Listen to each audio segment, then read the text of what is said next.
What's up my dudes, my name is Leon and today I'm going to share some of the tips and tricks I've learned that help me improve my architectural sketching skills. And hopefully they will also be helpful for you guys.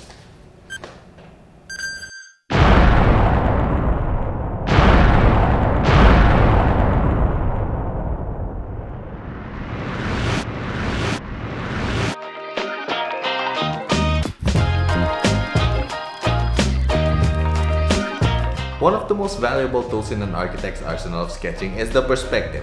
So by definition, a perspective is what gives a three-dimensional feeling to an otherwise flat image. It gives objects in the drawing a sense of distance where closer objects look larger and further objects look smaller. I'm not in focus, am I? When drawing perspectives, I usually like to start by drawing the horizon line and the vanishing points, which will serve as my guides to creating the perspective effect. So there are three main types of perspectives that are often used in architectural drawings. The one-point perspective. This is mostly used when sketching interior spaces and it is characterized by having only one vanishing point, which is why it is called the one-point perspective.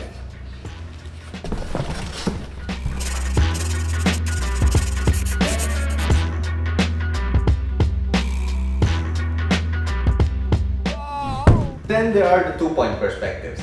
These are often used to represent exterior views of a house or structure and is characterized by having two vanishing points on opposing sides of the horizon line. And lastly, we have the three-point perspective. So this is used to introduce a viewing angle to your sketches. So this perspective technique has three vanishing points.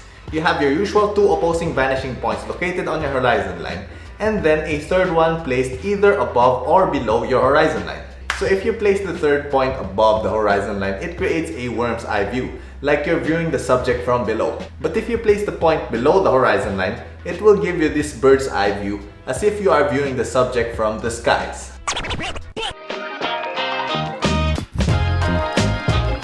When sketching, I usually leave the guidelines I've used unerased. I find that it gives the sketch that handcrafted feel, and it also alleviates the pressure of having to make a perfect drawing, which gives you more freedom to experiment. But make sure your guidelines have the lightest line value to not draw the attention away from your main subject. When drawing a line, I like to put emphasis on the beginning and at the end. This technique anchors your line to a page and helps give your lines a strong and decisive look. One way to also make your sketches look more architectural is to introduce line extensions or overlaps when two lines meet. This will help corners look sharper and less rounded.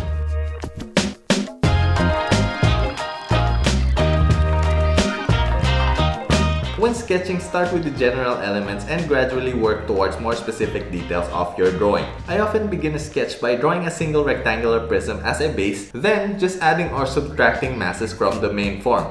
I find it easier to sketch the exterior of a building by drawing some rectangular prisms to determine the massing and later on refining the overall shape by drawing from these prisms. Once you're happy with your overall shape, you can now draw the finishing strokes to finalize the sketch through the manipulation of the Lineweights. So by making a line darker or lighter and thicker or thinner, you can add a whole new dimension to your sketch. I usually use darker lines to outline the main shape of the subject, and I use lighter lines for the finer details.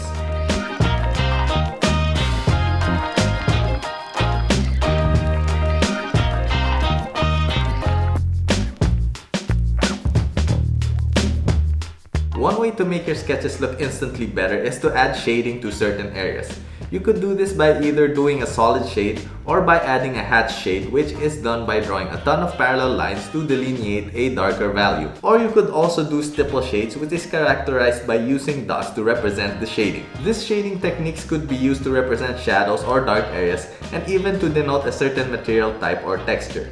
Drawings done with shade and shadow tend to convey emotions better than line drawings.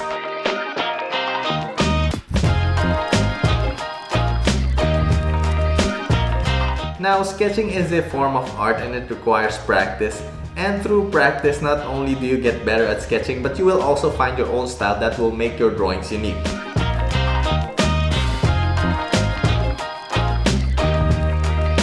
Okay, so I'm going to challenge you guys to the month of sketch challenge. So for a whole month, we are going to do 10 sketches every day, but each sketch must only be done within 30 seconds. So if you total it, you will only be sketching for like 5 minutes. Not bad, right? So for the first week, we are going to sketch an everyday object that we can see inside our bedroom. Could be a pencil, your flip-flops, a cockroach. As long as it is in your room, you can sketch it. Now for the second week, we are gonna go outside and sketch anything that you see. You could sketch your neighbor, his cat, a passing car, or the local McDonald's store. So for these sketches, you could still do 30 seconds or you could go longer. Depends on how much free time you have. Now after the second week, we are now gonna sketch buildings that we can find on Pinterest or Instagram. Now you guys can do 1 sketch a day, or you could still do 10 sketches a day. But you have to sketch for at least 5 minutes. Doesn't have to be pretty because this is just for practice and to build a habit. So for the last week, I want you guys to stay in your room and sketch anything from your imagination. Anything under the sun. Could be a flying panda, a walking house. It is up to you. And by the end of the month, I want you guys to look back at your first sketches and see how much better you have become. And that's the whole challenge. So share this video to someone you want to challenge to this hashtag month of sketch challenge. And if you guys want to share your sketches on social media, just use the hashtag month of sketch so we can all see each other's sketches. And that's it, guys. That is the end of this video. So if you found this video educational or somewhat interesting, you could subscribe down below to become an awesome member of the Arky Squad. It will also help me a lot if you smash the like button and drop a comment down below on what stuffs you would like to see in future videos. Anyways, thank you guys for watching. I will see you on my next video. Flying peace!